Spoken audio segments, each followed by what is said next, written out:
तो इसमें हम करेंगे परमुटेशन एंड कॉम्बिनेशन के क्वेश्चंस। तो ये पार्ट 2 है, तो अगर जिसने पार्ट 1 नहीं देखा वो पार्ट 1 देख लेना चैनल पे। तो इसमें जो हमारे पास सबसे पहला जो क्वेश्चन है वो आ रखा है बैंक पीओ में। ठीक है, वो बैंक पीओ, ये जो क्वेश्चन है ये 2009 में आया था। तो जो क्वेश्चन है वो हमको कहता है कि इन हाउ, वो कितने जो हैं ways, many DIEERENT, different ways जो हैं, कैन बी जो हमारी लेटर है LETTERS, जो लेटर्स ऑफ दी जो वर्ड है, और जो हमारा वर्ड है वो है डिज़ाइन, DESIGN, डिज़ाइन। तो जो डिज़ाइन है be arranged, BARRANGED, arranged so that the vowels vowels are at the two ends। तो ये हमारा क्वेश्चन है, तब हम इसको सॉल्व करते हैं। इसका सोल्यूशन क्या होगा हमारे पास? सोल्यूशन, तो इसका जो सोल्यूशन है, देखो इस क्वेश्चन में क्या होता है कि अब वो कह रहा है कि वोवल टू एंड्स, इसने दो पोजीशन ही फिक्स कर दी जो वोवल्स हैं। तो वोवल्स में हैं कितने? ई है, आई है। ठीक है, तो सबसे पहले हम ये देख लेते हैं कि इसके अंदर चार, इस वर्ड के अंदर 4 कॉन्सोनेंट्स हैं। CONSONANTS कॉन्सोनेंट्स हैं, और एंड 2 ही वोवल्स हैं।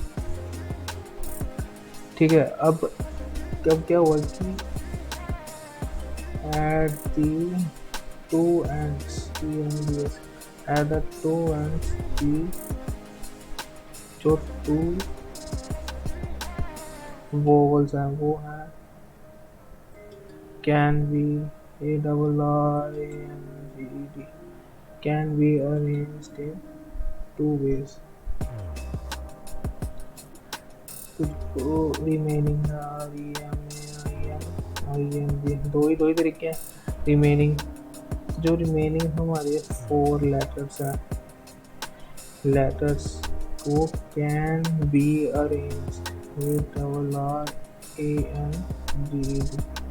Can be arranged in 2 ways। इसका क्या मतलब हुआ? कैन बी अरेंज जो है इन फैक्टोरियल 4 वैसे तो रिमेनिंग वेज है फैक्टोरियल 4 वेज। तो इसका मतलब क्या हुआ? तो टोटल नंबर ऑफ वेज कितने हैं? वो 24 वेज फैक्टोरियल 4। तो जो हमारे पास अब टोटल आया, तो जो हम इसको 2 बार कर सकते हैं। टोटल नंबर ऑफ जो वेज हैं वो आ जाएंगे 24 मल्टीप्लाई बाई 2, तो ये हो जाएगा हमारे पास 48। जो तो फिर रिक्वायर्ड नंबर ऑफ वेज हमारे पास आ गया QUIRED, रिक्वायर्ड नंबर ऑफ जो वेज हैं वो हो जाएंगे हमारे पास 48। तो इसके बाद अब हमारे पास अगला क्वेश्चन आता है, क्वेश्चन नंबर 2, जिसके अंदर वो हमको बोलता है कि इन हाउ मैनी जो है DIFFERENT डिफरेंट जो वेज है कैन बी जो है LETTERS, letters of the word daughter, DAUGHTER,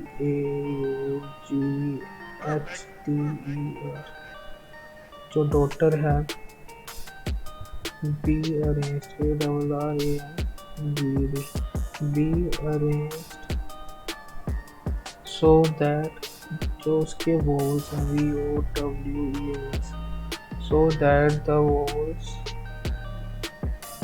here always come TOGEATHE come together।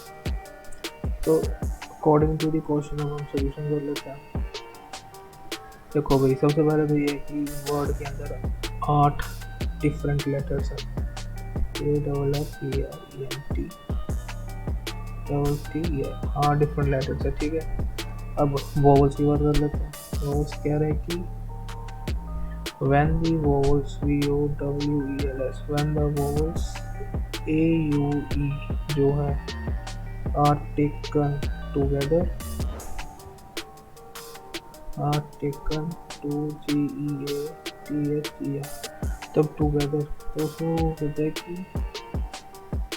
we में TREAT, we में treat them as one letter, ये कंसेप्ट है। मतलब अगर जब हम इसको हम जब पूरा इकट्ठा ले लेंगे तो ये हम इसको एक लेटर के साथ लेकर चलेंगे। तो उसके बाद क्या होता है कि देन, अब अगली कंडीशन पे चलते हैं। तो अगर देन दी जो लेटर्स हैं the double T then the letters to be arranged ARRANGE, then the letter to be arranged are DGHER और AUE, इसको इकट्ठा लिया। तो जो हमारे वोवल्स हैं VOWELS, जो वोवल्स हैं उसको हम अरेंज कर सकते हैं। Can be ARRANGED, can be arranged in 6 ways. इसका मतलब हो गया कि ये हो गया टोटल 6, जो आ गया 720 वेज, 720 वेज। और वहीं पर जो है दी वोवल्स VOWELS, जो वोवल्स हैं क्योंकि ये भी तो आपस में अरेंज होंगे, ठीक है, मे बी अरेंज्ड ARRANGED, ये है फैक्टोरियल 3 वेज, तो ये आ जाएगा 6 वेज। अब वो पूछ रहा है कि जो हमारे पास रिक्वायर्ड टोटल वेज कितने हैं। तो रिक्वायर्ड रिक्वायर्ड नंबर ऑफ जो वेव्स हैं वो है हमारे पास 720 मल्टीप्लाई बाई 6, जिसका आंसर आता है जब हम कैलकुलेट करेंगे 4320 वेज। तो बाकी के क्वेश्चन हम दूसरे में करेंगे, नहीं तो वीडियो बहुत लंबी हो जाएगी, मेरे पास बहुत क्वेश्चन हैं। तो थैंक यू। अगर वीडियो तुम्हें वैल्यूएबल लगी है तो सब्सक्राइब करना SUBSCRI चैनल को, तो बेल आइकन भी प्रेस कर लेना। मिलते हैं अगली वीडियो में। Thank you.